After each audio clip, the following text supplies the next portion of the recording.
Ahead of this weekend's trip to Kings Lynn, your side are unbeaten in the last 6 games, with the last 4 games being draws. Is it just a case of doing a little bit of fine-tuning to turn them into wins? Yes, we've spoken about that at length for the last couple of weeks, really. It's that sort of that final touch in the final third, which we spoke about, and we did building up to the Bromley game, and obviously with the 10 men, if you go down to 10 men, it was always going to be difficult later on in the game to do that. But the lads performed fantastic, performed the game plan really well, and worked very hard, unbelievably hard, and they showed their commitment to the cause. So that was fantastic. But that final spark in the final third, we're very close. It's just putting the finishing touch on, which is something we've not had a massive problem. We're generally always quite high scorers. The manager likes to play that attacking sort of intent game. So, but it's something we just had to remind the players on in the last week or two, just to allow them, to give them options, give them ideas. And hopefully that can come to fruition at some stage soon. Hopefully the weekend is the ideal time for it to happen. But it's been a decent run since the turn of the year, really.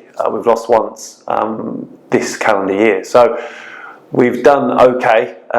We're not far off the points we aimed for 14 games ago when we sort of started this run. We sort of went, all right, let's give it a real good go now, which we've always done anyways. But as far as we sort of put a reset button after the Halifax game, and it's been quite good. So fair play to the boys.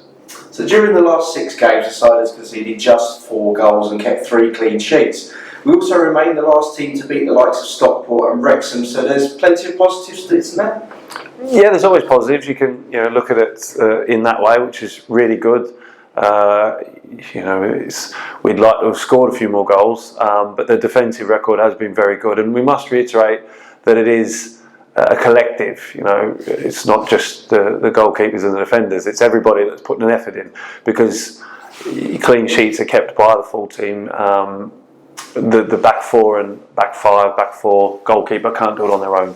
So it's a team effort, as well as scoring goals is a team effort. We've got to get goals from all over the pitch. It's not just the centre forwards that need to score goals. It's midfielders chipping in, full backs, wing backs, and centre halves from set plays. So it's everything is always a collective. But that record's been going good, and there's always positives we can take. So we're in a teetering position at the minute where we really need to kick on. There's 4 games left of this month, 2 at home, 2 away. So it's going to be important that we take each game that comes, cliche, but it's important that we really give it a good go these next 4 games to keep that hope for the supporters, for the players, for everyone, that we can end this season positively.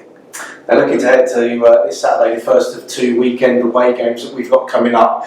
How do you assess our opponents on Saturday? They're facing a tough task to avoid relegation, yet it took a Solihull late equaliser to prevent them winning away last weekend, and they indeed followed that up this Tuesday with a goalless draw against Woking in midweek. How do you assess Kings Lynn going forward? Yeah, obviously the manager's gone in, Tommy Widgington, he's gone in, and he's obviously in there to turn things around. So, as with every team, they're not just going to lie over and surrender and go, okay, you go and win. They're scrapping. They're really scrapping. They're fine. We've obviously done our research on them, and they're obviously there's no mugs in this league at all. From like say Dover through to Stockport, every game is going to be difficult. It goes to show that Wrexham, coming to us, Stockport coming to us, it's not an easy game. Vice versa, us going to Dover, it wasn't an easy game. It wasn't until right at the end where we got the 3rd goal, which made it a bit more comfortable than what actually was on the day.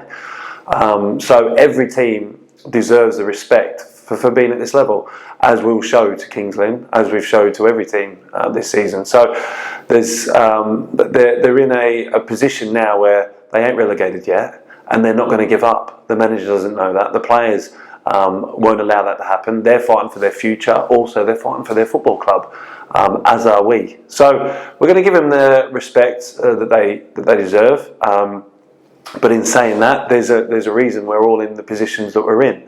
So we've got to make sure that we bring our game out, focus on us a little bit more, because there's a little bit of uncertainty on how they're going to play, what shape they're going to play, what players are going to play.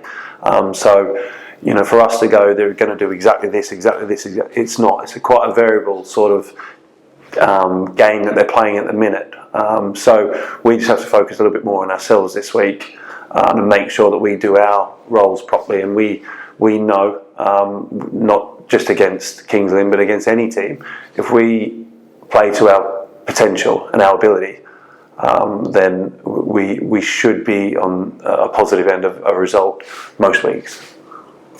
And finally, sadly this week, the club learned of the passing of former manager Frank O'Farrell, who enjoyed such success at the club in the 1960s prior to moving on to the likes of Leicester and Manchester United. It's obviously very sad news, isn't it, Aaron? So it's a whole, the club passing as generally its thoughts and condolences onto Frank's friends and family and friends. Absolutely, you know, he's a massive figure for this football club and brought success, especially early on when he first come. You know, he's a manager who's had over 220 games as a manager for the football club and a good record in doing that as well. It wasn't just, you know, he had success here. So. And went on to have future success with the likes, like you say, of Manchester United and whatnot. So everybody at the football club absolutely sends their condolences, and our thoughts are with the family and friends of Frank. And you know, we're just very grateful that we've had someone like that come into our football club. And has been able to sort of shine a light on Torquay, and he obviously got the promotion in the first season he was here.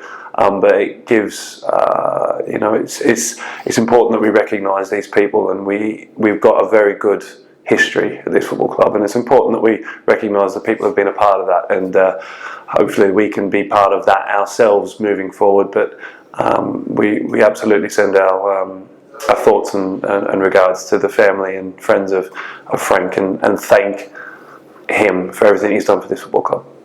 Thanks for your time today, Aaron. Good luck. Thank you. Cheers, guys. Good night.